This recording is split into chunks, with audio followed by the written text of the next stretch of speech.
এই পাঞ্জাবিটা আপনারে গিফট করলাম, এটা পরে অবশ্যই নামাজ পড়বেন ইনশাল্লাহ।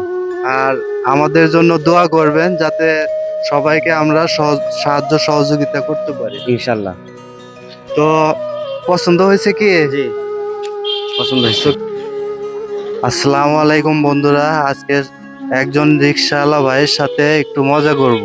আসুন, দাঁড়ান। কেমন আছেন? আলহামদুলিল্লাহ, ভালো আছি। একটু নামেন। তো আমি একটু বিপদে পড়ছি ভাই। বলেন। তো আজকে সকালবেলা আমি এই পাঞ্জাবিটা মার্কেট থেকে কিনে নিয়ে আসছি, বুঝছেন? হুম। তো আমার মানিব্যাগটা হারিয়ে গেছে, এখন এটা আমি বিক্রি করতে চাই। আপনি যদি নিতেন আমার একটু উপকার হইতো। জি ভাই। দেখেন তো, আপনি কি নিবেন? হ্যাঁ হ্যাঁ, নিব। দাম কত দিবেন? দাম কত হবে? আপনি বলেন, এখন 10 টাকা 5 টাকা যা আছে বলেন একটু। আগে আপনি গায়ে দেন, দেখি লাগে কিনা। এটা একটু গায়ে দেন।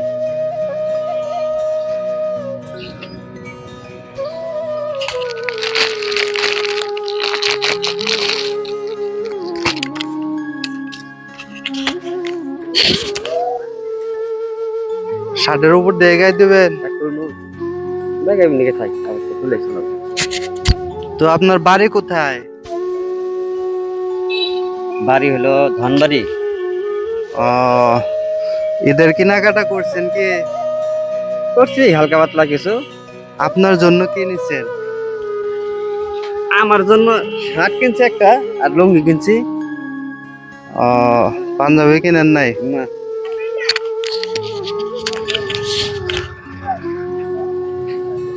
এটা কি লাগছে আপনার? শার্টের উপর দিয়ে গায়ে দিয়েছেন তো, এই জন্য। আমি লাগাই দেন। আপনার কয় ছেলে ছেলে মেয়ে? 2 ছেলে 1 মেয়ে। 2 ছেলে 1 মেয়ে। তো আপনি কি কখনো গিফট পাইছেন কারোর কাছ থেকে? জি না। পান নাই? তো যাই হোক, এতক্ষণ অনেক মস্করা করলাম। আমি এই পাঞ্জাবিটা আপনারে গিফট করলাম, এটা পরে অবশ্যই নামাজ পড়বেন ইনশাল্লাহ। আর আমাদের জন্য দোয়া করবেন যাতে সবাইকে আমরা সাহায্য সহযোগিতা করতে পারি। ইনশাল্লাহ। তো পছন্দ হয়েছে কি? জি, পছন্দ হয়েছে। তো কিছু বলেন আপনার তরফ থেকে, আমি কি বলবো? বলেন। খুশি আপনাকে আছেন তো? ইনশাল্লাহ, আপনাকে অশেষ অশেষ ধন্যবাদ। আমি আর কি বলবো? তো যাই হোক, ভালো লাগছে না? হ্যাঁ, ভালো হয়েছে।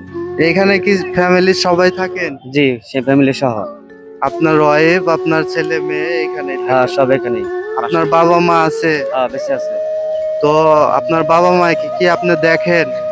এই মনে করেন যে যতটুকু সামর্থ্য করলে আর কি, মনে করেন। তো যাই হোক, এই পৃথিবীতে আসছেন হলো বাবা মায়ের কারণে। বাবা মায়ের মনে কষ্ট দিয়েন না, বাবা মাকে ভালোবাসবেন এবং বাবা মায়ের পাশে থাকবেন সব সময়। আচ্ছা, ঠিক আছে। তো ভালো থাকেন। আচ্ছা।